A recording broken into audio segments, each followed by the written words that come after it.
السلام علیکم dear reader and listeners, fiction frenzy novels میں آپ کا ڈھیر سارا ویلکم۔ آج جی آپ لوگوں کے لیے نیو ناول لے کر آئی ہوں جس کے رائٹر ہے زویا علی شاہ، اور یہ چینل ہے زویا علی شاہ کا سیکنڈ چینل ہے، اس پہ وائس اوور ہوا کرے گا۔ اور اگر آپ نے اس چینل کو سبسکرائب نہیں کیا جلدی سے سبسکرائب کر دیں، لائک اینڈ شیئر کریں، اور اپنی رائے کامنٹ باکس میں لازمی دیجیے گا اور بتائیے گا آپ کو یہ ناول کیسا لگا، ٹھیک ہے؟ میرا نام ہدا ماجد ہے اور چلتے ہیں ناول کی طرف، چلیں سٹارٹ کرتے ہیں۔ جی بیٹا، بہت جلد ہم آپ کے پاس ہوں گے۔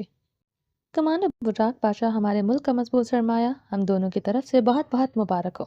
تھینک یو سو مچ جناب ڈپٹی کمشنر صاحب، ہماری پیاری بٹیا کے ماموں جان اور خالہ جان، آپ لوگ بھی جلدی سے آ جائیں، بہت مس کر رہے ہیں ہم لوگ آپ کو۔ اور اب تو آپ کی پیاری سی بھانجی بھی آپ کا انتظار کر رہی ہے۔ امید کرتے ہیں کہ آپ اپنی بھانجی کو زیادہ انتظار نہیں کروائیں گے، اور سب نے مل کر فیصلہ کیا ہے کہ اپنی بھانجی کا نام آپ رکھیں گے۔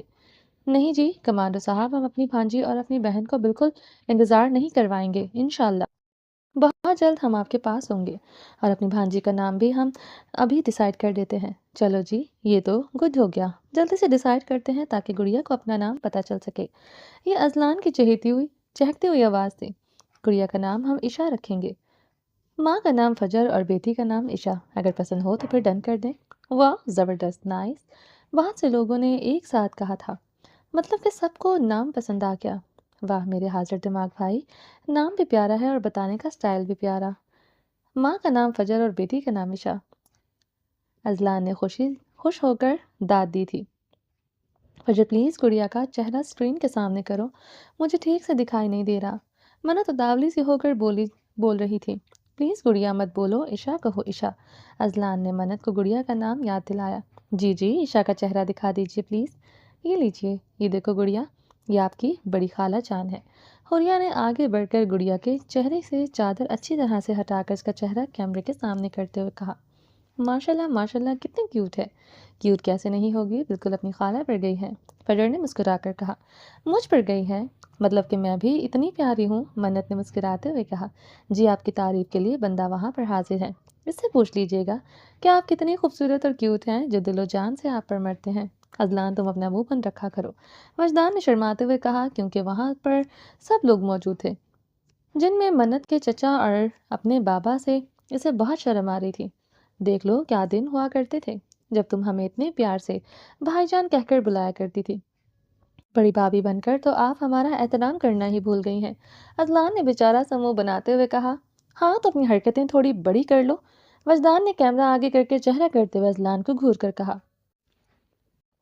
وجدان بھائی آپ بھی بدل گئے ہو، کوئی نہ شادی کے بعد ہر کوئی بدل جاتا ہے۔ وجدان کی بات پر ازلان نے بیچارہ سا منہ بنایا۔ کافی دیر آپس میں گپے مارنے کے بعد فون بند ہو چکا تھا۔ بہت بہت مبارک ہو خالہ جان، وجدان نے منت کی کمر میں ہاتھ ڈالتے ہوئے اپنے نزدیک کیا۔ آپ کو بھی بہت مبارک ہو پیارے ماموں جان، وجدان کے گلے میں پیار سے باہیں ڈالتے ہوئے منت بڑی ادا سے بولی تھی۔ تھینک یو، اور کیا کہہ رہی تھی تم؟ کہ تم بھی خوبصورت ہو؟ یعنی وجدان یہ بات تم پر مجھ سے پوچھا کرو۔ ازلان ٹھیک ہی تو کہہ رہا تھا۔ بلو آئیز اس کے چہرے کے ہر نین نقوش پر گہرائی سے گاڑے ہوئے دیکھ رہا تھا۔ آپ بتا دیں کہ میں کتنی پیاری ہوں، آپ تعریف کرتے ہی نہیں تو مجھے کیسے پتا چلے گا؟ اچھا جی تو یار وجدان کو میرے منہ سے تعریف سننی ہے، آج ساری رات آپ کی تعریف کرنے میں ہی گزارنے کا ارادہ رکھتا ہوں۔ اتنا سا کہنے پر ہی منت نے چہرہ اس کے سینے میں چھپا دیا۔ یہ کیا تعریف سننے سے پہلے ہی شرما گئی ہو؟ منت میں جو تمہارے لیے اسپیشل ڈریس لے کر آیا ہوں، مجھے وہ پہن کر دکھاؤ۔ نہیں وجی، وہ بہت چھوٹا ہے، مجھے دیکھنے کا حق ہے، مجھے شرم آئے گی، مجھے سکون آئے گا، آپ مجھے بے شرم سمجھیں گے؟ فضول دماغ مت استعمال کیا کرو، میرے سامنے تمہیں ہر حال میں آنے کی اجازت ہے، تمہیں ہر روپ میں دیکھنے کا مجھے حق ہے۔ اس کا چہرہ لبوں سے چومتے ہوئے خمار زدہ لہجے سے کہا، جلد سے ڈریس پہن کر آؤ، آج کی رات کا مجھے بے صبری سے انتظار تھا، بہت انتظار کروایا ہے تم نے اب، اور مت تڑپاؤ۔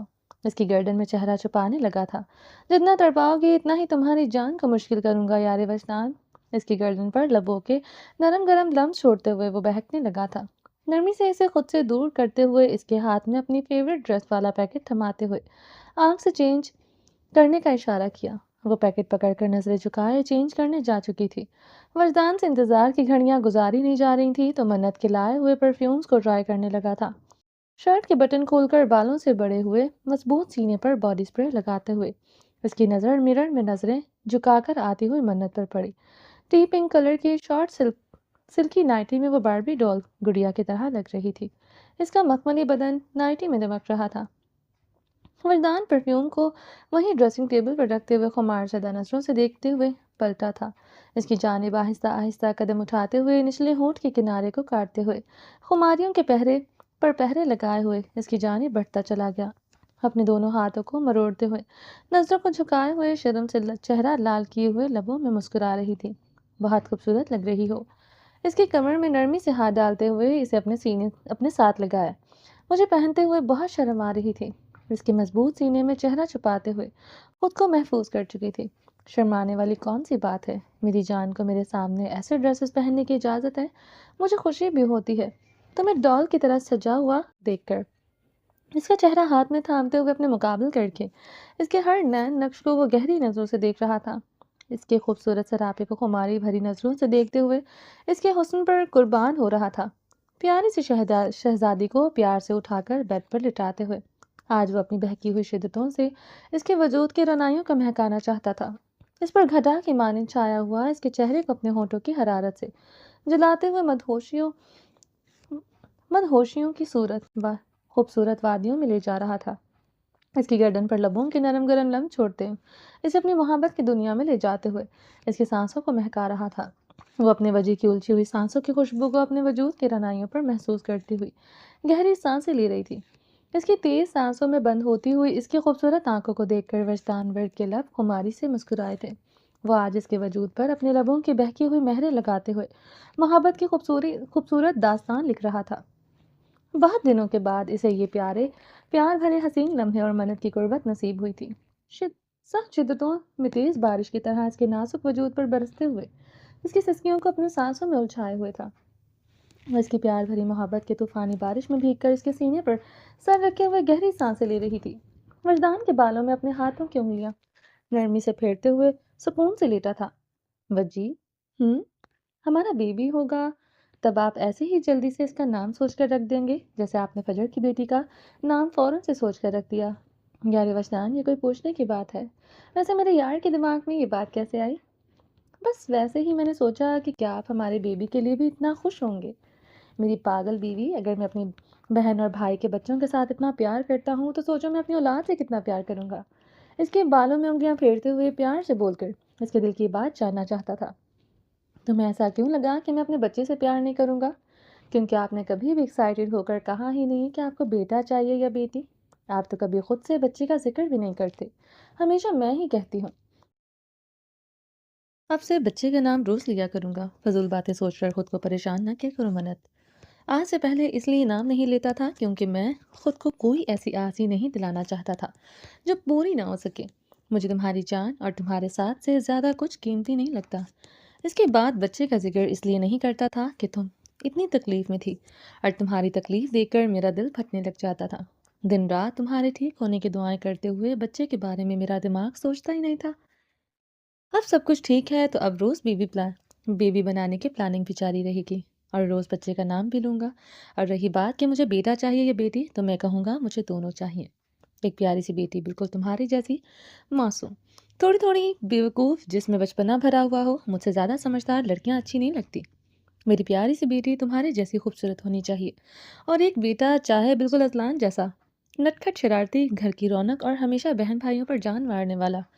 مگر اذلان کو تو اپنے دونوں بیٹوں پر آپ جیسا بنانا ہے، منت نے مسکراتے ہوئے کہا، اس کے سینے پر ہاتھ رکھے ہوئے انگلیوں سے چھیڑ چھاڑ کر رہی تھی۔ ہاں تو یہ اس کی محبت ہے کہ اسے اپنے بیٹوں کو اپنے تایا جیسا بنانا ہے، مگر میں تو ہمیشہ اپنے بیٹے کو اذلان جیسا بنانا چاہوں گا۔ رونق ہے وہ ہمارے گھر کی اور میرے دل کی۔ منت، تمہیں پتہ ہے اذلان اور میں ایک ساتھ دنیا میں آئے، مگر ہمیشہ سے مجھے اذلان نے بڑا بھائی سمجھا۔ بچپن سے ہی وہ مجھ سے چھوٹا بن کر رہنا چاہتا تھا۔ اس نے ہمیشہ مجھ سے بے تحاشا پیار کیا۔ میرے غصے کو ڈانٹ کو اس نے خاموشی سے برداشت کیا۔ اس نے کبھی اف نہیں کی۔ ازلان جیسے بھائی خوش قسمت لوگوں کو ملتے ہیں، اور اس میں دنیا کا وہ خوش قسمت انسان ہوں جس کے حصے میں ازلان جیسا بھائی آیا۔ تمہیں پتا ہے کہ ازلان اور میری عمر میں فرق نہیں، مگر ازلان مجھے بھائی نہیں، میرا بیٹا لگتا ہے۔ میں اس پر کوئی بھی تکلیف آتے ہوئے برداشت نہیں کر سکتا۔ ازلان کی باتیں کرتے ہوئے وجدان کے چہرے پر خوشی دیکھنے لائق تھی۔ اس کے چہرے کی خوشی دیکھ کر پتہ چلتا تھا کہ وہ اپنے بھائی سے کتنا پیار کرتا ہے۔ کہاں ملتے ہیں آج کے وقت میں ان دونوں جیسے بھائی؟ ایک دل تھا تو دوسرا دھڑکن، ایک جسم تھا تو دوسرا جان تھا، دونوں ہی ایک دوسرے کے بنا ادھورے تھے۔ وجدان کے منہ سے اپنے بھائی کی محبت کا اظہار سن کر بے اختیار منت کے منہ سے دعا نکلی تھی کہ خدا ہمیشہ ان کی جوڑی سلامت رکھے۔ یہ دونوں ایک دوسرے کے لیے بنا جی نہیں سکتے تھے۔ بابا، آپ کے فرینڈ کے بیٹے سے میں شادی کرنے کے لیے تیار ہوں، آپ ہاں کہہ دیجئے۔ علیشا بیٹا، تم سچ کہہ رہی ہو؟ علیشا کے بابا کی خوشی کا ٹھکانہ نہیں تھا۔ جی بابا، میں آپ سے جھوٹ کیوں بولوں گی؟ وہ ٹوٹے ہوئے دل کو سنبھالتے ہوئے اپنے بابا کے پاس بیٹھ گئی تھی۔ بیٹا، تم ایک بار لڑکے سے مل لو، اس کے بعد اپنا فیصلہ سنا دینا۔ جلد بازی کرنے کی ضرورت نہیں ہے، تم نے ہاں کر دی، ہمارے لیے یہی بہت ہے۔ اپنی بیٹی کو پیار دیتے ہوئے علیشا کے بابا بہت خوش نظر آ رہے تھے۔ علیشا کی ماں تو خوشی سے بول ہی نہیں پا رہی تھی۔ کب سے علیشا شادی کے نام دور بھاگ رہی تھی۔ ان کو تو اندازہ تک نہیں تھا کہ ان کی بیٹی حماد پر لٹو ہو چکی ہے۔ پاکستان سے واپس آنے کے بعد علیشا نے ایک دم سے ہاں کہہ دی، کیونکہ جتنی بے عزتی وہ پری کے سے کروا کر آئی تھی، اس سے زیادہ نہیں کروا سکتی تھی۔ آج تک حماد نے اسے جو کچھ بھی بولا، مگر حماد کی باتوں کو علیشا دل پر نہیں لگاتی تھی۔ مگر آج پری نے جس طرح حق جماتے ہوئے حماد کو کس کی، علیشا کو بار بار وہ سین یاد آ رہا تھا۔ آج علیشا نے حماد کو اپنے دل سے ہمیشہ ہمیشہ کے لیے نکال دیا تھا۔ بہت دنوں سے علیشا کے لیے اس کے بابا ایک خاص دوست کے بیٹے کا رشتہ آیا ہوا تھا۔ علیشا نے آتے ہی ہاں بول دی، کیونکہ اب وہ اپنی زندگی میں آگے بڑھنے کا ارادہ کر چکی تھی۔ اس نے خود کو یقین دلایا کہ ہر کسی کو محبت نہیں ملتی۔ حماد کبھی بھی اس کا نہیں تھا۔ اس وقت تو حماد کو اپنا دوست بھی ماننے کو تیار نہیں تھی۔ آنے والے وقت میں شاید سب ٹھیک ہو جائے۔ نہیں بابا، مجھے ملنے کی ضرورت نہیں ہے، آپ ہاں کر دیں، مجھے آپ کی پسند پر پورا یقین ہے۔ وہ کہتی ہوئی اٹھ کر اپنے روم میں چلی گئی، اور اس کے ماں باپ تو خوشی کے مارے حیرانی سے جاتی ہوئی علیشا کو دیکھ رہے تھے۔ ان کو یقین ہی نہیں آ رہا تھا کہ علیشا نے اتنی آسانی سے ہاں کر دی ہے۔ 2.25 مہینے بعد وجدان نے منت کو امریکہ کے سب مشہور جگہوں کی سیر کروائی۔ دونوں نے ان 2.25 مہینوں کو بہت انجوائے کیا، مگر 2.25 مہینے ہونے کو تھے کہ ابھی تک کوئی خوشخبری نہیں تھی۔ اب تو منت کو گھومنے میں بھی مزہ نہیں آتا تھا، وہ چڑچڑی سے رہنے لگی تھی۔ وجدان اس کو روز سمجھاتا تھا کہ یہ تو اللہ کی مرضی ہے، جب اللہ کو قبول ہوگا تو سب ٹھیک ہو جائے گا، اللہ تعالیٰ خوشخبری بھی سنا دے گا۔ مگر منت پتہ نہیں کیوں صبر کا دامن چھوڑنے لگی تھی۔ منت، چلو اٹھو، کہیں اچھی سی جگہ چل کر ناشتہ کرتے ہیں۔ مجھے آج کہیں نہیں جانا، آپ کو جانا ہے تو آپ چلے جائیں۔ منت، بالکل اچھا نہیں لگتا تمہارا یہ انداز، مطلب کہ تمہیں صرف بچے سے غرض ہے، میرے ساتھ ٹائم گزارنا تمہیں بالکل اچھا نہیں لگتا۔ ٹھیک ہے، آج کے بعد میں تمہیں باہر جانے کے لیے بالکل نہیں کہوں گا۔ تم ایک کام کیا کرو، مجھ سے بات کرنا ہی بند کر دو، بلکہ اس سے بھی زیادہ بہتر ہے کہ میں ساتھ والا روم بک کروا لیتا ہوں۔ تم اس روم میں رہا کرو اور میں روم میں جا کر رہا کروں گا، تاکہ تمہیں میری شکل بھی نہ دیکھنی پڑے۔ کافی دنوں سے منت بہت چڑچڑی اور ایسے ہی بیہیویئر بنائے ہوئے تھی۔ آج تو وجدان کو سچ میں غصہ آ گیا تھا۔ کہاں جا رہے ہیں آپ؟ وجدان، جو بیڈ سے نیچے اتر کر چپل پہنتا ہوا ٹراؤزر شرٹ میں ہی روز روم کا دروازہ کھول کر باہر جانے لگا تھا، تو منت اپنے بیڈ سے جھٹکے سے اٹھتی ہوئی اس کے سامنے آ کھڑی ہوئی تھی۔ اسے بھلا کہاں منظور تھا اس کا وجہ سے ناراض ہو؟ منت کو اپنی بے وقوفی کا فوراً سے احساس ہو چکا تھا۔ کہیں بھی جاؤ، تمہیں اس سے کیا فرق پڑتا ہے؟ تم تو میری شکل دیکھتے کر پچھلے 4 مہینوں سے بیزار ہو چکی ہو۔ میں تمہارے سکون کا اہتمام کرنے جا رہا ہوں، ساتھ والا روم بک کروانے جا رہا ہوں، تاکہ تمہیں میری شکل دیکھنی نہ پڑے۔ سرد لہجہ، آنکھوں میں غصہ اور چہرے پر غصے سے پھیلی ہوئی لالی کو دیکھ کر منت کی جان نکل گئی تھی۔ اسے کہاں عادت تھی وجی کے اسلوب کی؟ اسے تو وجدان کی محبت سے سمجھانے والے رویے کی عادت تھی، مگر وجدان بھی ایک انسان تھا۔ منت کے مسلسل بگڑے ہوئے رویے کو دیکھ کر آج اس کا ضبط جواب دے گیا تھا۔ وجی، آپ ایسا کیسے کہہ سکتے ہیں؟ آپ جان ہے میری، مانتی ہوں کہ کافی دنوں سے میرا بیہیویئر بہت خراب ہے، مگر وجی آپ جانتے ہیں کہ وہ کس وجہ سے ہے؟ تڑپ کر سینے پر دونوں ہاتھ رکھتے ہوئے اس کی شرٹ کو مٹھیوں میں جکڑے آنکھوں میں آنکھیں ڈالے ہوئے بول رہی تھی، میں آپ کے چہرے سے بیزار میں ہو جاؤں، خدا ایسا کوئی دن میری زندگی میں نہ لے کر آئے۔ اللہ کرے کہ اس صبح کا سورج کبھی طلوع نہ ہو، جس دن منت کو اپنے وجدان کے چہرے سے بیزاری محسوس ہو، خود اپنے رویے سے روز وجدان کو تنگ کرتی تھی، مگر وجدان کا ذرا سا سخت لہجہ منت کی آنسوں کی وجہ بن چکا تھا۔ خوبصورت آنکھوں سے آنسو نکل کر گلابی آرس پر بہتے ہوئے اس کی شرٹ کو بھگونے لگے تھے۔ پہلے رونا بند کرو۔ وجدان کہاں سے ناراض رہ سکتا تھا، اور کہاں وجدان میں ہمت تھی کہ وہ اپنے یار کی آنکھوں میں آنسو دیکھ کر برداشت کر سکتا۔ منت کی آنسوں سے وجدان فوراً سے پگھلتے ہوئے اسے اپنے سینے سے لگائے رونے لگا تھا۔ پتہ نہیں کون لوگ ہوتے ہیں جو اپنے غصے کی آڑ میں اپنے محبوب کو روتا ہوا دیکھ سکتے ہیں۔ وجدان منت سے تو سچ میں ناراض تھا، مگر منت کی آنکھوں سے نکلتے ہوئے چند آنسو وہ اپنے دل پر گرتے ہوئے محسوس کر رہا تھا۔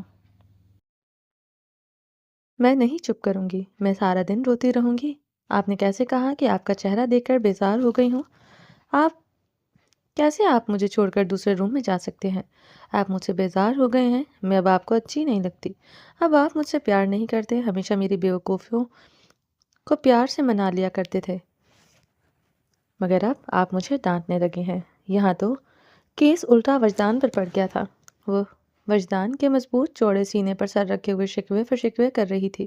آنسو وجدان کی شرٹ کو سینے سے بھگو رہے تھے۔ وجدان اس کی کمر میں ہاتھ ڈالے سے پیار سے اپنے سینے سے لگائے ہوئے اس کی پیٹھ کو سہلا رہا تھا۔ اس کی شکایتوں پر وجدان کے آتشی لب ہلکے سے مسکرائے تھے۔ یار وجدان، بہت زیادتی کرتی ہو، خود تنگ کر کے۔ اب میں نے اگر ذرا سا ناراضگی کا اظہار کیا تو تم سے برداشت نہیں ہوا۔ کیا مجھے ناراض ہونے کا حق نہیں ہے؟ نہیں، کوئی حق نہیں ہے آپ مجھ سے ناراض ہو۔ وہ پوری شدت سے روتے ہوئے بولی۔ اچھا جی، مطلب کہ مجرم میں ہوں؟ تم تنگ کرو اور میں ناراض بھی نہیں ہو سکتا؟ ہاں، نہیں ہو سکتے، بس بات ختم۔ وہ روتے ہوئے دو ٹوک بولی۔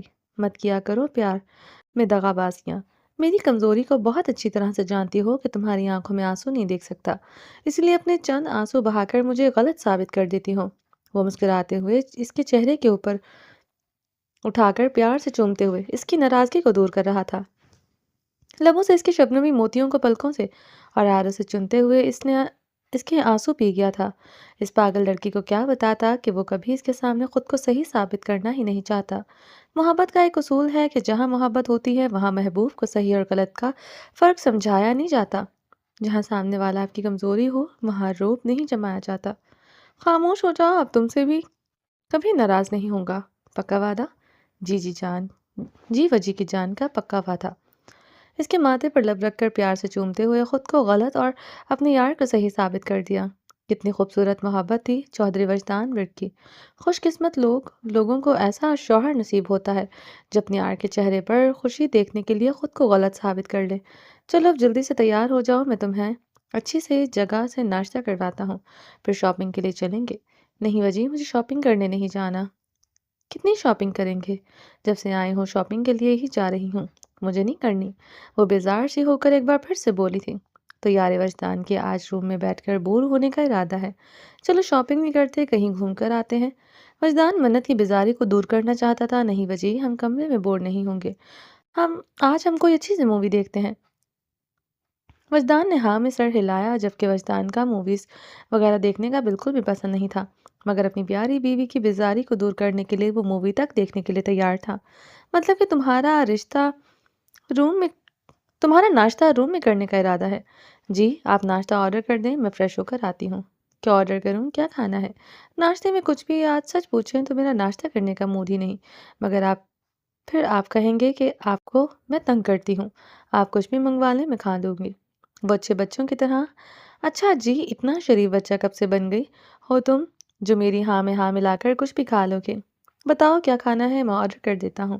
سچ میں بچی، میرا دل نہیں چاہ رہا کچھ بھی کھانے کو، آپ اپنی مرضی سے آرڈر کر دیں، میں کھا لوں گی، وہ کہتی ہوئی واش روم میں جا کر بند ہو چکی تھی۔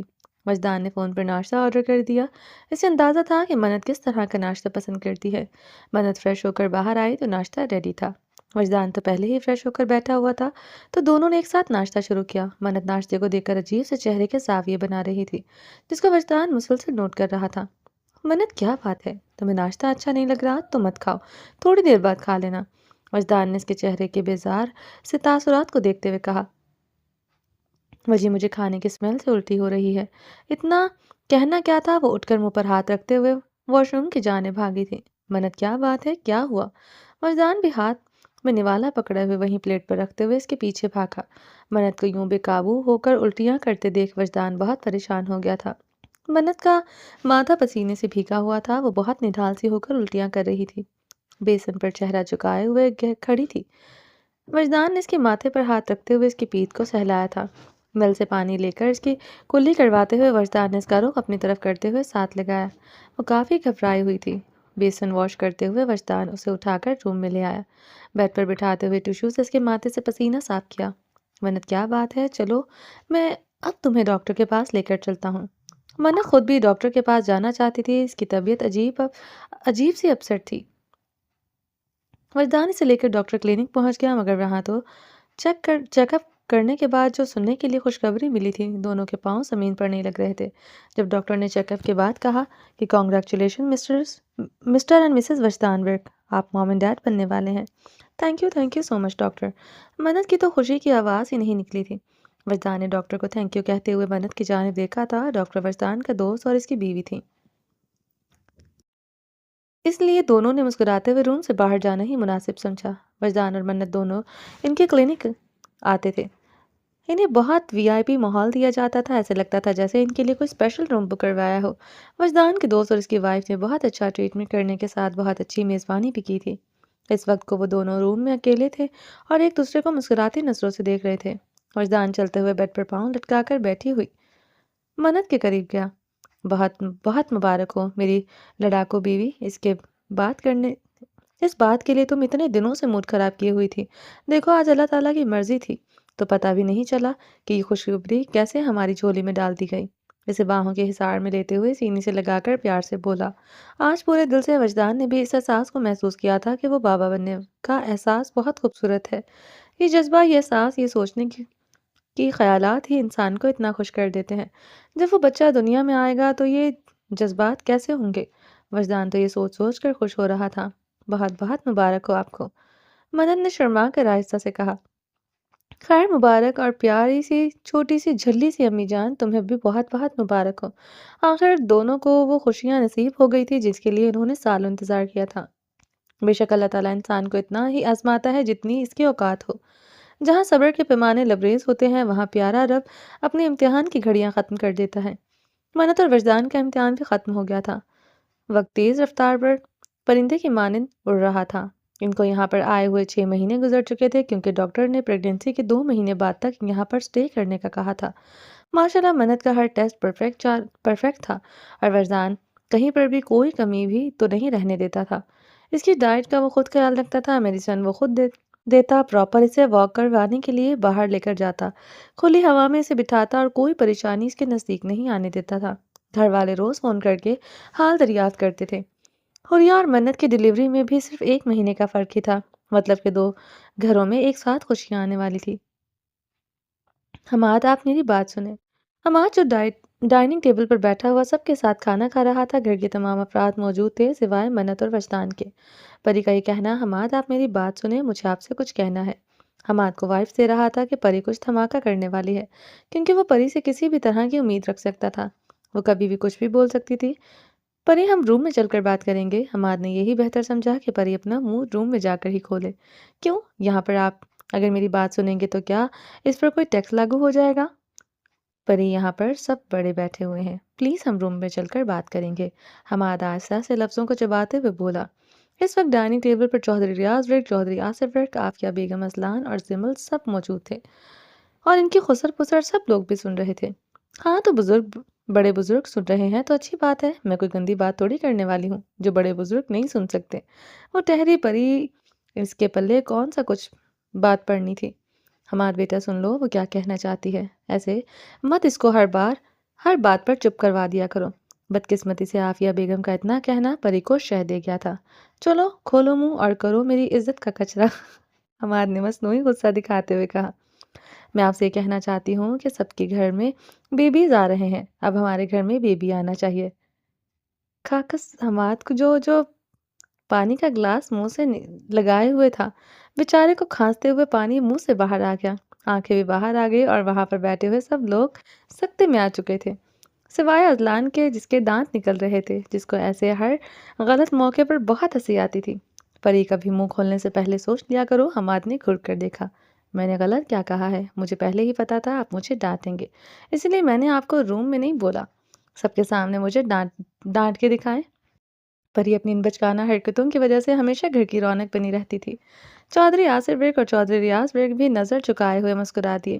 وہ جانتے تھے کہ پری کتنی پیور ہے اور وہ اپنی عمر سے بھی تھوڑا چھوٹا ہی سوچتی تھی۔ عافیہ بیگم بھی شرماتے ہوئے چہرے سے پری کی جانب دیکھ رہی تھی اور زمل تو شرم سے آنکھیں نہیں اٹھا رہی تھی۔ ان سب میں جس کو مزہ آ رہا تھا وہ تھا اذلان، جو مزے لے کر ناشتہ بھی کر رہا تھا اور دانت بھی نکال رہا تھا۔ چل بھئی حماد پتر تیار ہو جا، تیری بیوی کو بیبی چاہیے، مبارک ہو، تیرے گھر میں بھی ایک ساتھ 2 بیبی ہوں گے، مطلب ہمارے گھر میں بھی ٹوئنس آئیں گے۔ ہاں ہاں ہاں، اذلان زوردار کہکہ لگاتے ہوئے ہنس ہنس کر لوٹ پوٹ ہو رہا تھا۔ جو بات اس نے حماد سے کہی تھی اس کا جواب پری نے دیا، جو کہ بہت ہی مزے کا تھا۔ پری وہ ایک بچہ تمہیں بول رہا ہے، حماد نے گھور کر دیکھتے ہوئے بات کلیئر کی۔ ہیں؟ میں بچی تھوڑی ہوں؟ پری نے حیران نظروں سے اذلان کی جانب دیکھا تھا۔ نہیں، میں نے پری تمہیں بچہ نہیں بولا، یہ سب تمہارے شوہر محترم ہی کہہ رہے ہیں۔ حماد میرے اوپر سارا الزام مت ڈالو۔ پری تو ایک میچور لڑکی ہے، بہت سمجھدار ہے، اسے سب سمجھ میں آتا ہے۔ اسے تو وہ بھی سمجھ میں آتا ہے جو باقی نارمل لوگوں کو سمجھ میں نہیں آتا۔ اذلان آپ خاموش ہو جائیں، آپ خواہ اس بیچارے کو شرمندہ کر رہے ہیں۔ زمل نے کوہنی مار کر اذلان کو خاموش کروایا۔ ارے بھائی یہ کیوں شرمندہ ہو رہا ہے؟ دیکھو ہماری پری نے کانفیڈنس حاصل کرے، پری سے کانفیڈنس حاصل کریں، شرمندہ ہونے کی تو کوئی بات ہی نہیں۔ بیچاری نے ایک جائز خواہش رکھی ہے، اس کو بھی حق ہے کہ وہ اپنی بات سب کے سامنے رکھ سکے۔ بھئی میں تو وکیل ٹھہرا، میں تو انصاف پر بولوں گا۔ ہاں جی، آپ جتنے انصاف پر بولتے ہیں مجھے سب پتا ہے، چپ کر کے کھانا کھائیں۔ زمل نے سرگوشی میں لفظوں کو چباتے ہوئے اسے بڑی مشکل سے خاموش کروایا۔ پری بیٹا آپ حماد کو اپنے ساتھ روم میں لے جائیں اور اپنی بات اس سے کلیئر کر لیں۔ عافیہ نے سمجھداری کا مظاہرہ کرتے ہوئے پری کو پیار سے حماد کے ساتھ روم میں بھیج دیا، ورنہ پری یہاں پر بیٹھی بیٹھی پتہ نہیں کیا کیا بول جاتی۔ بیچارے حماد کی تو نظریں نہیں اٹھائی جا رہی تھی، اسے صرف گھر کے بڑے دونوں مردوں سے شرم آ رہی تھی۔ تم کچھ بولنے سے پہلے سوچ کیوں نہیں سکتی؟ روم میں آتے ہی حماد نے گھور کر دیکھا، جبکہ وہ اس پر غصہ نہیں تھا۔ وہ اچھی طرح سے جانتا تھا کہ پری ایسی بچکانہ حرکتیں کرنے میں کوئی برائی نہیں سمجھتی۔ میں نے کیا غلط کہا ہے؟ ایک بیبی کا ہی تو کہا ہے، مجھے بھی بیبی چاہیے، سب کے گھر بیبی آ رہے ہیں۔ اب تو اذلان کے 2 بیبی ہو گئے ہیں، وجدان بھائی اور منت کے گھر بھی بیبی آ رہے ہیں، حریہ اور بلاش کے گھر بھی بیبی آ رہا ہے، اور فجر اور برا کے گھر میں بھی بیبی ہے، اور ہمارے گھر میں بھی ہونا چاہیے۔ پہلے تم تھوڑی بڑی ہو جاؤ، اس کے بعد ہم بیبی پلان کریں گے۔ میں ایک ساتھ 2 بچوں کو نہیں سنبھال سکتا۔ اس کا کیا مطلب ہے؟ حماد جو ڈریسنگ کے سامنے کھڑا ہو کر تیار ہونے لگا تھا، پری اس کے کندھے سے پکڑ کر دھکیل کر سیدھا کرتے ہوئے غصے سے پوچھ رہی تھی۔ اس کا مطلب یہ ہے کہ تم ابھی چھوٹی ہو، جب بیبی سنبھالنے کے لائق ہو جاؤ گی پھر ہم بیبی لے لیں گے، مگر اب مگر کچھ مت کہنا۔ حماد نے اس کے ہونٹوں پر انگلی رکھ کے اسے خاموش کروا دیا۔ دیکھو پری، تم پہلے اپنی پڑھائی مکمل کرو، اس کے بعد بیبی کے بارے میں بھی سوچ لیں گے۔ تم تیار ہو جاؤ، میں تمہیں یونیورسٹی چھوڑنے کے بعد آفس جاؤں گا۔ حماد نے پری کی پڑھائی کنٹینیو کروا دی تھی۔ پری اب 5 سال کا وکالت کا کورس کر رہی تھی، مطلب کہ اب پری بھی وکیل بن کر اپنے شوہر کے شانہ بشانہ کھڑی ہوگی۔ پری کو حماد کی بات کچھ اچھی نہیں لگی تھی، مگر کیا کر سکتے تھے، ماننا مجبوری تھی، سو بیچاری مان گئی۔ کچھ مہینوں بعد منت اور وجدان پاکستان آ چکے تھے۔ منت کا 8واں مہینہ کا اینڈ چل رہا تھا، مگر اس کا پیٹ 9ویں مہینے جتنا نکل آیا تھا، کیونکہ ماشاءاللہ سے منت کو ڈاکٹر نے ٹوئنس بیبی بتائے تھے۔ گھر والوں نے منت کو پلکوں پر بٹھا کر رکھا ہوا تھا۔ عافیہ کا دھیان ہر وقت اپنی بیٹی میں ہی لگا رہتا تھا۔ عافیہ نے بچپن سے لے کر جوانی تک غلط فہمیوں کی آگ میں جھلستے ہوئے اپنی بیٹی کے ساتھ زیادتیاں کی تھیں اور ہر زیادتی کا مداوع کر رہی تھی، اور دوسری طرف زمل بھی کوئی کسر نہیں چھوڑتی تھی منت کا خیال رکھنے میں۔ اپنے بچوں کے ساتھ ساتھ وہ منت کا بھی پورا خیال رکھتی تھی۔ سب بہت خوش تھے، اس کے گھر میں بڑے بیٹے کے گھر میں اللہ تعالیٰ خوشیاں دکھانے والا ہے، وہ بیٹا جو گھر کے ہر فرد کا خیال رکھتا ہے۔ منت کافی لاڈلی ہو چکی تھی، گھر والوں کے ساتھ ساتھ وجدان بھی اسے پلکوں پر بٹھائے رکھتا تھا، کیونکہ وہ اسے اتنی بڑی خوشی دینے والی تھی۔ وہ تو سوچ سکتے ہیں کہ وجدان کس طرح سے اپنی پلکوں پر بٹھا کر رکھتا ہوگا۔ جس کو اتنا پیار ملے وہ تھوڑا بہت تو بگڑ ہی جاتا ہے۔ تو جی ہاں، منت بھی تو تھوڑی سی بگڑ چکی تھی۔ وجدان اگر تھوڑا سا لیٹ کر آتا تو منت کئی گھنٹوں موڈ ٹھیک نہیں ہوتا تھا۔ مجال ہے کہ وجدان ذرا سا بھی اکتاتا ہو۔ وہ اپنے کام کے ساتھ ساتھ منت کا بھرپور خیال بھی رکھتا تھا، اور جب بھی وہ روٹتی تو اسے بڑے پیار اور تحمل سے بھی منا لیا کرتا تھا۔ ادھر بلاج کے گھر خدا نے پیارا سا بیٹا دیا تھا۔ بلاج کی پوری فیملی اتنی خوش تھی کہ خوشی سے ان کے پاؤں زمین پر نہیں لگتے تھے۔ گھر میں چھوٹے بچے کے آنے سے رونق لگ گئی تھی۔ بلاج کا بیٹا ہو بہو بلاج کے جیسا تھا، شکل بھی بلاج کی جیسی تھی اور حوریہ کے ناک میں دم بھی بلاج کے جیسے ہی کیے رکھتا تھا۔ پہلے باپ سونے نہیں دیتا تھا اور اب ساری ساری رات بیٹا اس کی زندگی کو مشکل بنائے رکھتا تھا۔ دونوں باپ بیٹا حوریہ کی نیند کے پکے دشمن تھے۔ آج بلاج کے گھر بہت بڑی دعوت تھی جو انہوں نے اپنے بیٹے کے آنے کی خوشی میں رکھی تھی۔ صلاح الدین کی حویلی کے تمام افراد آج وہاں پر جانے والے تھے۔ وجدان تھوڑا سا لیٹ تھا، اس لیے وجدان نے کہہ دیا تھا کہ آپ سب لوگ چلے جائیں، میں آپ کو سیدھا وہیں پر آ کر ملوں گا، مگر منت کی سوئی اٹک چکی تھی کہ وجی کے ساتھ جانا ہے، بس وجی وہ منہ پھلائے بیٹھی ہوئی تھی۔ وجدان نے فون کیا تو منت نے فون نہیں سنا، جیسا کہ وہ آج سے پہلے تو کبھی نہیں کر سکتی تھی، مگر جب سے پریگننٹ ہوئی تھی منت وہ ہر کام کر سکتی تھی جو اس نے اس سے پہلے کبھی ٹرائی نہیں کیا تھا۔ وجدان نے تھک ہار کر یہ فیصلہ کیا کہ سب لوگ چلے جائیں، اس کی ایک ضروری میٹنگ ہے۔ اس سے نپٹا کر وہ گھر پہنچ جائے گا اور منت کو لے کر آ جائے گا۔ گھر کی ملازمہ کو سخت آرڈرز دیے تھے کہ وہ منت کے پاس ہی رہے گی۔ وجدان جانتا تھا کہ منت کبھی بھی اپنی بات سے ہٹے گی نہیں۔ دعوت میں گھر کے باقی سب لوگ لیٹ پہنچے۔ یہ مناسب نہیں تھا، آخر حوریہ کے مائکے والوں کا سب سے پہلے پہنچنا ضروری تھا۔ سب لوگ جا چکے تھے، نوکرانیاں منت کے روم میں تھیں، مگر منت نے غصے سے ان کو بھی روم سے باہر نکال دیا تھا۔ آج کل تو منت کو غصہ بھی بہت آتا تھا۔ نوکرانیاں دروازے سے باہر لائن بنا کر کھڑی ہوئی تھی، ورنہ وہ نہ تو جا سکتی تھی اور نہ رک سکتی تھی۔ اگر بیچاریاں منت کے روم سے دور جاتی تو وجدان اور گھر والوں سے ڈانٹ پڑتی، اور اگر روم کے اندر جاتی تو منت ٹکنے نہیں دے رہی تھی۔ منت کی عادت ایسی نہیں تھی کہ وہ نوکروں پر چلاتی، مگر آج کل اسے غصہ بہت آتا تھا، اس لیے سب اس کے غصے کو خوشی خوشی برداشت کر لیتے تھے۔ مطلب کہ آپ کی بی بی جی میں آپ کی حاضری باہر گیٹ پر لگا رکھی ہے۔ وجدان جیسے ہی سیڑھیاں چڑھ کر اپنے روم کے سامنے آیا تو نوکرانیاں بیچاری منہ لٹکائے ہوئے کھڑی تھی۔ جی بھائی اندر نہیں آنے دے رہی ہیں، ہم باہر آ کر کھڑی ہو گئی ہیں، کہیں غصے سے اپنی طبیعت خراب نہ کر لیں۔ بیچاری نوکرانی نے اپنی صفائیاں بیان کرتے ہوئے کہا کہ کہیں اسے ڈانٹ نہ پڑ جائے۔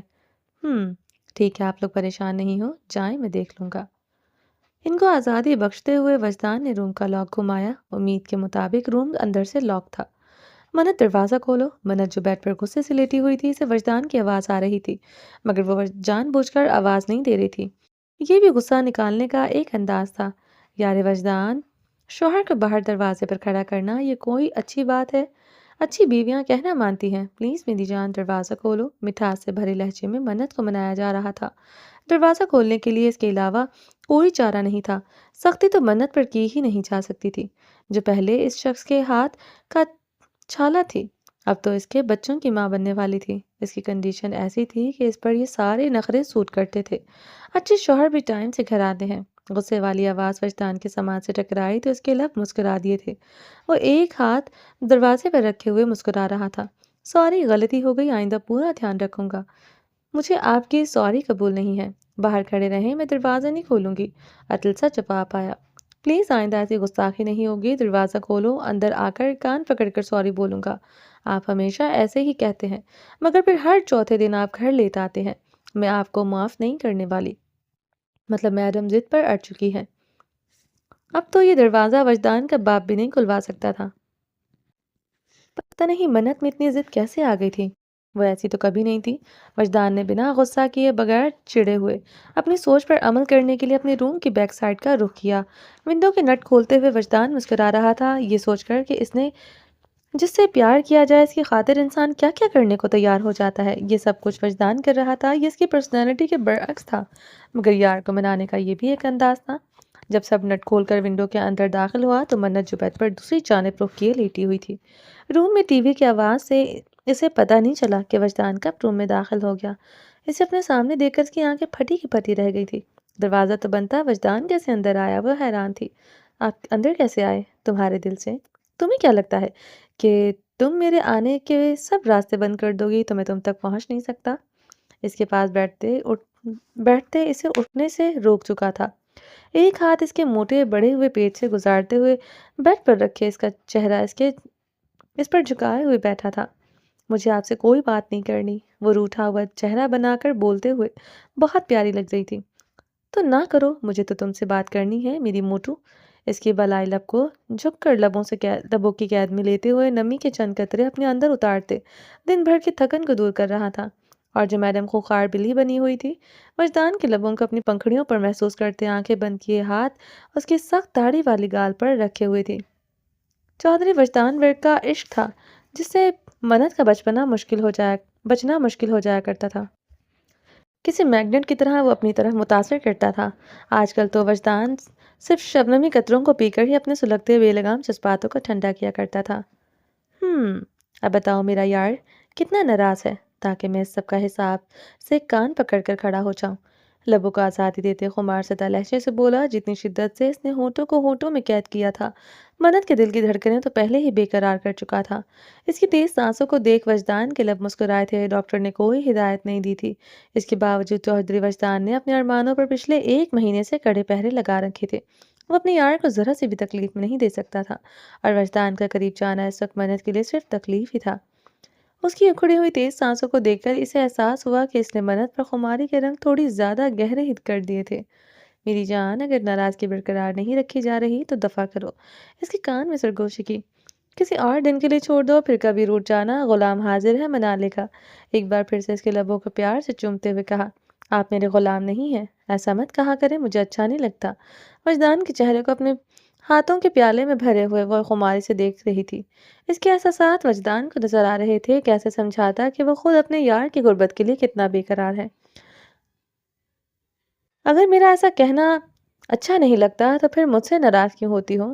آپ مجھے تنگ کرتے ہیں، گھر کیوں لیٹ آتے ہیں؟ اس کے سینے پر سر چھپائے شکوہ کر رہی تھی۔ یار وجدان، ضروری میٹنگ تھی۔ آپ جانتے ہیں میں آپ کے بغیر میرا دل نہیں لگتا۔ پورا دن کام کرتے ہیں، رات کو بھی لیٹ آتے ہیں، مجھے کچھ بھی اچھا نہیں لگتا۔ یار وجدان، اگر وجدان کا بس چلے تو ہمیشہ تمہیں اپنی آغوش میں رکھے بغیر دنیا داری رکھنے کے لیے کام بھی کرنا پڑتا ہے۔ اس کے چہرے کو لبوں سے چومتے، کانوں میں سرگوشیاں کرتے ہوئے، گالوں کو رب کرتے داڑھی کی چبھن محسوس کروا رہا تھا۔ میٹھی چبھن کو محسوس کرتے ہوئے منت کی سانسیں تیز ہونے لگی تھی۔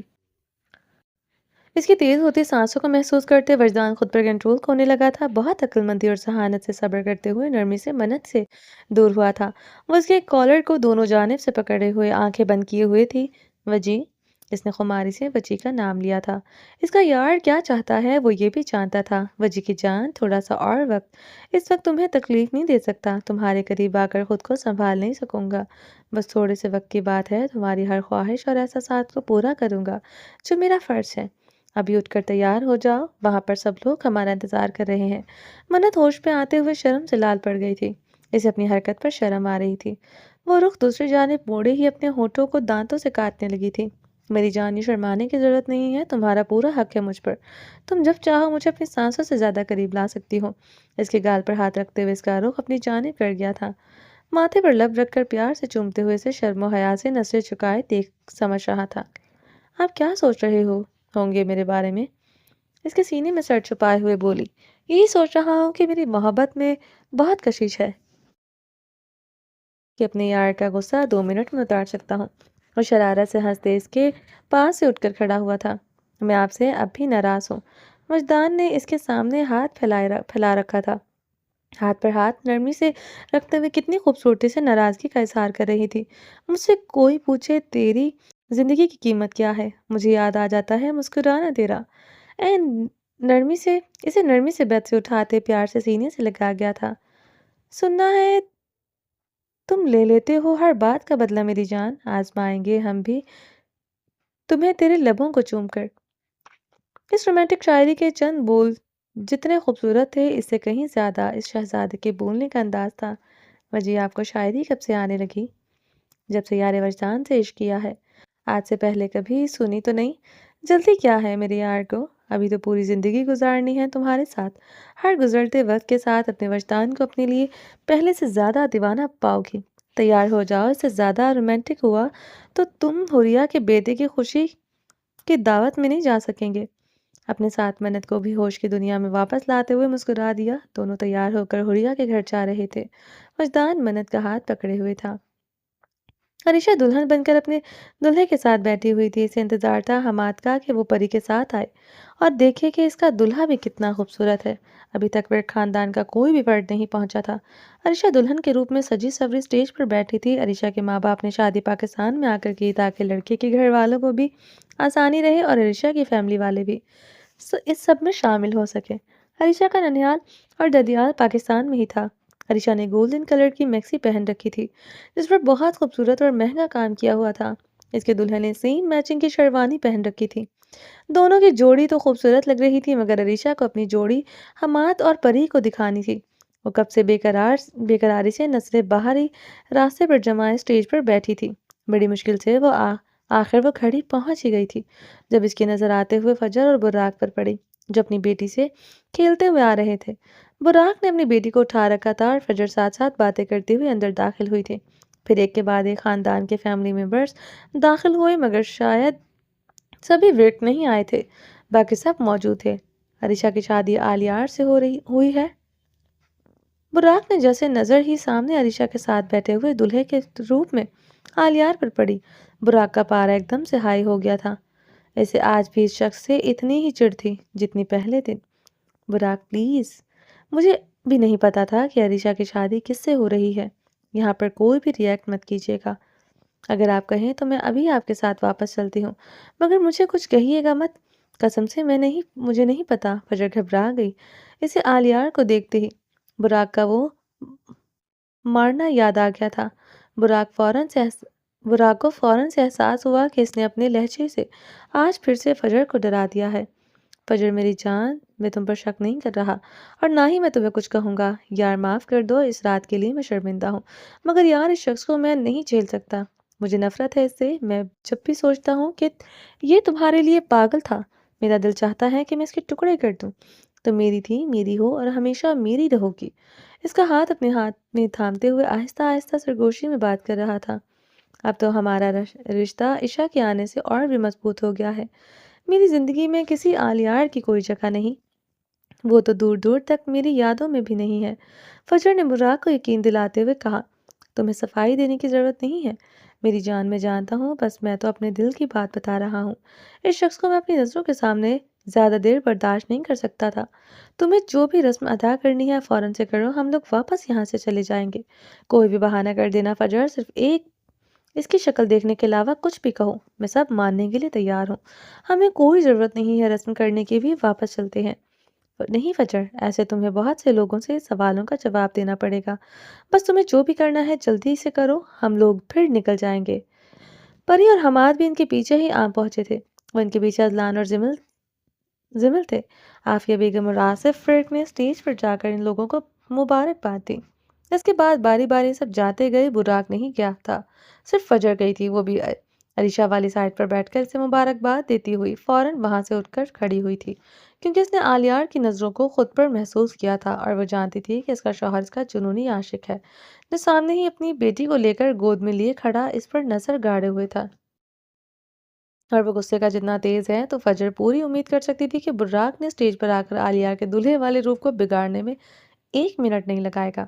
اور دوسری طرف پری تھی جو اپنے شوہر پر دلہن بنی ہوئی عریشہ کی نظروں کو محسوس کر کے آگ بگولا ہو رہی تھی۔ اس نے بھی حماد کو صرف مبارکباد دینے کی اجازت دی تھی۔ اس کے بعد پری نے تو کھانا بھی نہیں کھایا تھا مگر زبردستی حماد اسے لے کر وہاں رکا کیونکہ عریشہ اس کی بہت اچھی دوست تھی۔ بے شک عریشہ نے اس رشتے کو اپنی بیوقوفی سے بہت خراب کر لیا تھا مگر وہ آج بھی اسے اپنی دوست مانتا تھا۔ اذلان اور حماد سب سے اینڈ میں گئے تھے جبکہ سب سے پہلے براق اور فجر جا چکے تھے۔ وجدان اور منت بھی کچھ ہی دیر کے رکے تھے کیونکہ منت کی کنڈیشن ٹھیک نہیں تھی۔ عافیہ اور آصف ورک بھی منت اور وجدان کے ساتھ ہی واپس چلے گئے تھے مگر اذلان اور حماد رخصتی کے بعد آ گئے تھے۔ سیف الرحمن، میں نے تمہیں شادی کے لیے کہا تھا۔ بھائی، میں نے کہا کہ مجھے شادی نہیں کرنی، پلیز مجبور مت کیجیے گا، میں آپ کو انکار نہیں کر سکوں گا۔ سیف الرحمن، میں تم سے پوچھ نہیں رہا، یہ میرا فیصلہ ہے کہ تم شادی کر رہے ہو اور میں بلاج کو زبان دے چکا ہوں۔ جب میری خاطر اپنا گھر برباد کر لیا ہے تو میرے کہنے پر برباد کر کے بھی تم نمک حلالی ہی ثابت کرو گے۔ وجدان کو بہت فکر تھی سیف الرحمن کے اکیلے پن کی۔ وہ کب سے اس کے لیے ایک اچھی سی لڑکی تلاش کر رہا تھا مگر جب وہ امریکہ میں تھا تو بلاج نے اسے فون کر کے اپنے سیکرٹری رائما کے بارے میں بتایا تھا وجدان کو یہ رشتہ ہر لحاظ سے مناسب لگا تھا۔ اس لڑکی کو تحفظ چاہیے تھا جو سیف الرحمن اسے دے سکتا تھا، اور وہ لڑکی اچھی تھی، نیک تھی، اس بات کی گواہی بلاش دے رہا تھا۔ وہ تو وجدان کو تو یہ رشتہ ہر لحاظ سے بالکل پرفیکٹ لگ رہا تھا، مگر سیف الرحمن بہت دنوں سے اس بات کو ٹال رہا تھا۔ آج سیف الرحمن وجدان کے ہاتھ چڑھ گیا تھا۔ بھائی، آپ جانتے ہیں کہ مجھے اب شادی میں کوئی دلچسپی نہیں ہے۔ آپ کی خدمت کر کے میں اپنی زندگی بہت اچھی طرح سے گزار سکتا ہوں، تو پھر کیا ضرورت ہے شادی کی جھنجھٹ میں پڑنے کی؟ سیف الرحمن گاڑی چلاتے ہوئے سامنے نظر گاڑے ہوئے تھا۔ سیف الرحمن، میں نے کہا ہے کہ چودھری بلاج کو زبان دے چکا ہوں، اور میں نے فکس کر دیا ہے اگلے ہفتے تمہارا نکاح ہے۔ میں کسی طرح کی بحث نہیں چاہتا۔ جس انداز سے وجدان نے اٹل انداز میں فیصلہ سنایا تھا، اس کے بعد تو اگر سیف الرحمن کا سر بھی قلم کرنے کو کہا جاتا تو وہ بھی کروا لیتا۔ یہ تو شادی کی بات تھی۔ جی بھائی، ٹھیک ہے، جو آپ کا حکم۔ گڈ، مجھے تم سے یہی امید تھی۔ یہ پکڑو، اور کل تم نے اپنی دلہن کے لیے گھر والوں کے ساتھ جا کر اچھی سی شاپنگ کرنی ہے۔ وجدان نے ایک بہت بڑی رقم کا چیک سائن کرتے ہوئے سیف الرحمن کے ہاتھ میں تھما دیا تھا۔ سر، اس کی ضرورت نہیں ہے، پہلے بھی میرے پاس آپ کا سب کچھ آپ کا ہی دیا ہوا ہے۔ سیف الرحمن، بھائی بن کر دے رہا ہوں، اور اب یہ میری طرف سے کوئی احسان نہیں، گفٹ ہے۔ مجھے پتا ہے کہ تم خوددار انسان ہو، اور میں تمہاری خودداری کو کبھی نہیں ٹھیس پہنچانا چاہتا۔ میں یہ سب کچھ ازلان کے لیے کرتا تو کیا مجھے ازلان کبھی منع کرتا؟ تم میرے لیے ازلان کے جیسے ہو۔ بھائی، آپ کی محبت کی کوئی قیمت نہیں ہے۔ ہم خوش قسمت ہیں کہ ہمیں آپ کا ساتھ ملا۔ ان روپے پیسے کی ضرورت نہیں ہے۔ سیف الرحمن وجدان کو ایک بار پھر سے چیک واپس کرتے ہوئے بولا۔ سیف الرحمن، اگر نہیں رکھو گے تو مجھے دکھ ہوگا، اور میں سمجھوں گا کہ تمہارے دل میں میرے لیے بھائیوں والی عزت نہیں ہے۔ کیوں گناہگار کر رہے ہیں بھائی؟ سیف الرحمن اور آپ کی عزت نہ کرے، ایسا کیسے ہو سکتا ہے؟ اگر آپ کو یہ چیک دے کر خوشی مل رہی ہے اور میری محبت کا یہی ثبوت ہے کہ مجھے اسے رکھنا ہے، تو میں رکھ لیتا ہوں۔ سیف الرحمن نے چیک اپنی پاکٹ میں ڈال لیا تھا، جبکہ اسے سچ میں اس طرح پیسے لینا بالکل پسند نہیں تھا، اور اس کی عادت سے وجدان بہت اچھی طرح سے واقف تھا۔ سیف الرحمن کا نکاح بہت سادگی سے کیا گیا تھا، کیونکہ سیف الرحمن نہیں چاہتا تھا کہ کسی بھی طرح کا شور شرابہ ہو۔ بلال اور وجدان نے آگے بڑھ کر دونوں کا رشتہ بڑے اچھے طریقے سے جوڑ دیا تھا۔ راما سیف الرحمن کی دلہن بن کر اس کے گھر آ چکی تھی۔ سیف الرحمن نے خوشی خوشی اس کے بھائی اور اس کی ماں کی ذمہ داری اٹھا لی تھی۔ سیف الرحمن نے کہا تھا کہ وہ لوگ اس کے ساتھ آ کر رہیں گے، مگر اس کی ماں نے کہا نہیں، وہ اپنے بیٹے کے ساتھ اپنے گھر میں رہیں گی۔ مگر سیف الرحمن نے ان کی سب ذمہ داریاں اٹھانے کا وعدہ کیا تھا۔ اس طرح وہ ایک خوبصورت رشتہ جڑ چکا تھا۔ عریشہ دلہن بنی ہوئی روم میں بیٹھی تھی، مگر آلیار ابھی تک نہیں آیا تھا۔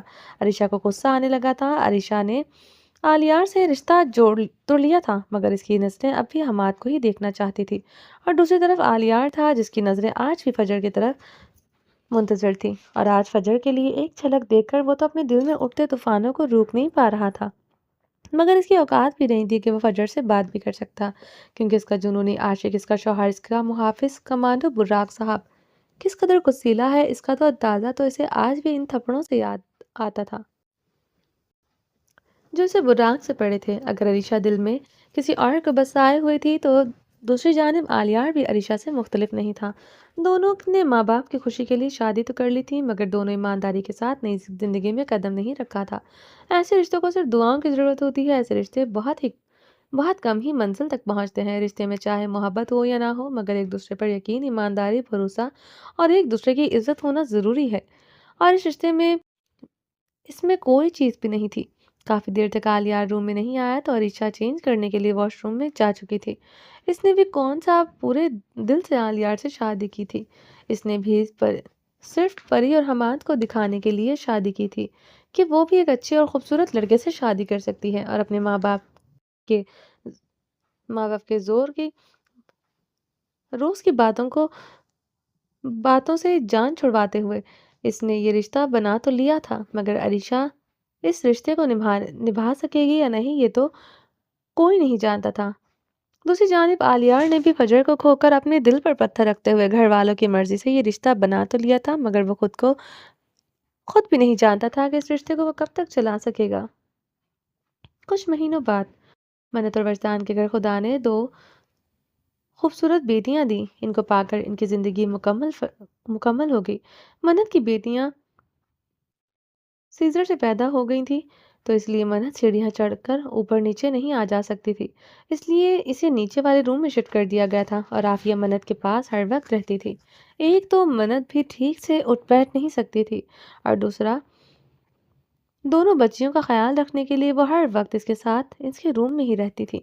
اب تو بچیاں ماشاءاللہ سے 2 مہینے کی ہو گئی تھیں، مگر عافیہ منت کے لیے تھوڑا زیادہ فکر مند رہتی تھی، تو اس لیے ابھی تک اسے اوپر جانے کی اجازت نہیں دے رہی تھی۔ اور اوپر سے عافیہ بیگم کا ہر وقت اپنی بیٹی کے پاس ہی رہنا وجدان کے لیے غصے کا باعث تھا۔ اب تو وہ چڑچڑا سا ہونے لگ گیا تھا، اسے منت اپنے روم میں ہی واپس چاہیے تھی۔ ڈیلیوری سے 15 دن پہلے ہی وہ نیچے شفٹ ہو گئی تھی اور آج اس کی ڈیلیوری کو 2 منتھ گزر چکے تھے۔ ہر وقت روم میں زمل اور عافیہ بیگم موجود ہوتی تھی، ایک جاتی تو دوسری آ جاتی، ایسے میں وجدان تو منت سے کٹ کر رہ گیا تھا۔ آج شاید عافیہ بیگم کو وجدان پر ترس آ گیا تو ان کی ایک نظر میں ان کی بیٹی ٹھیک ہو چکی تھی۔ آج وجدان کے آنے سے پہلے وجدان کو سرپرائز دینے کے لیے منت کو اوپر شفٹ کر دیا گیا تھا۔ منت اور زمل کے پاس 2 رومز تھے، جیسے زمل نے ایک روم اپنا اور ایک بچوں کے لیے سیٹ کروایا تھا، عافیہ نے بالکل اسی طرح سے ایک روم منت اور وجدان کا سیٹ کروا دیا تھا، تو دوسرا بچوں کے لیے تیار کروا دیا تھا۔ السلام علیکم، وجدان نے گھر کے اندر داخل ہوتے ہی سلام کیا، جیسے ہی روز کی روٹین میں سب کو سلام کہتا تھا۔ وعلیکم السلام، کیسے ہیں وجدان بھائی؟ زمن نے آج ضرور سے زیادہ ہی خوش ہو کر حال چال پوچھا، تو وجدان نے تھوڑا سا حیران نظروں سے اسے دیکھا تھا۔ الحمدللہ، میرا حال چال تو ٹھیک ہے، خیریت؟ زمن بیٹا، تم بہت خوش لگ رہی ہو۔ نہیں بھائی، ایسی تو کوئی بات نہیں ہے۔ زمن کو جس بات کی خوشی اور ایکسائٹمنٹ تھی وہ فی الحال وجدان پر ظاہر نہیں کر سکتی تھی، ورنہ منت کا سرپرائز خراب ہو جانا تھا۔ بھائی، آپ بچوں اور منت آپ اسے ملنے نہیں جا رہے؟ وجدان کو سیدھا اپنے کمرے کا رخ کرتے ہوئے زمن نے سوال کیا، جبکہ میسنی کو سب پتا تھا۔ منت نے بتا دیا تھا کہ وجدان کا موڈ 2 دن سے خراب ہے، مگر بھابھی پلس بہن کو مزہ آ رہا تھا پوچھ پوچھ کر۔ وجدان اپنی ناراضگی کا اظہار منت سے پچھلے دنوں سے اسی طرح کر رہا تھا، مطلب کہ وہ آتے ہی اپنے روم میں چلا جاتا اور فریش ہونے کے بعد نیچے آتا اور صرف بچوں سے مل کر ادھر ادھر کی چند باتیں کرنے کے بعد واپس روم میں چلا جاتا۔ آج کل سے منت اس روم میں بیٹھتی ہوئی دکھائی نہیں دیتی تھی، اس لیے تو منت نے اب جلدی سے اپنے روم کا رخ کر لیا تھا۔ اس سے پہلے کہ اس کے وجہ کا غصہ زیادہ بڑھ جائے، اس نے اپنی وجہ کے پاس جانا ہی بہتر سمجھا۔ نہیں، میں تھکا ہوا ہوں، فریش ہو کر نیچے آؤں گا، مسکرا کر کہتے ہوئے وجدان سیڑھیاں چڑھتا ہوا اپنے روم میں چلا گیا۔ زمل تو جانتی تھی کہ منت اور دونوں بچیاں اوپر روم میں ہی ہیں اور منت نے بہت اچھی تیاری کر رکھی تھی اپنے وجہ کو سرپرائز دینے کے لیے۔ منت آپ ہی، وجدان بھائی سیڑھیاں چڑھ کر اوپر آ رہے ہیں، سب کچھ ریڈی ہے یا ان کو تھوڑی دیر کے لیے روک لوں؟ زمن نے جلدی سے کچن والی سائڈ پر آ کر فون گھمایا۔ نہیں نہیں، روکنے کی ضرورت نہیں ہے، سب کچھ ریڈی ہے، بس مہربانی کر کے ہمیں ڈسٹرب مت کیجیے گا، اور کھانے پر بھی ہمارا انتظار کرنے کی ضرورت نہیں ہے۔ ویسے بھی چاچو اور بابا تو گھر پر ہے نہیں، ماما کو بتا دینا کہ آج ان کی بیٹی اپنے شوہر کے ساتھ بزی ہے، اور برائے مہربانی اذلان کے کانوں میں ایسی کوئی بات مت ڈالنا، ورنہ میرے شوہر کو مذاق کر کر کے ہلکان کر دے گا۔ اوئے ہوئے، میرے شوہر پر الزام مت لگائیے، وہ تو بڑا معصوم ہے، زمل کہتے ہوئے خود ہی کھلکھلا کر ہنس پڑی تھی۔ ہاں جانتی ہوں، تمہارے شوہر جتنے معصوم اور شریف ہیں، منت بھی ہنس پڑی تھی۔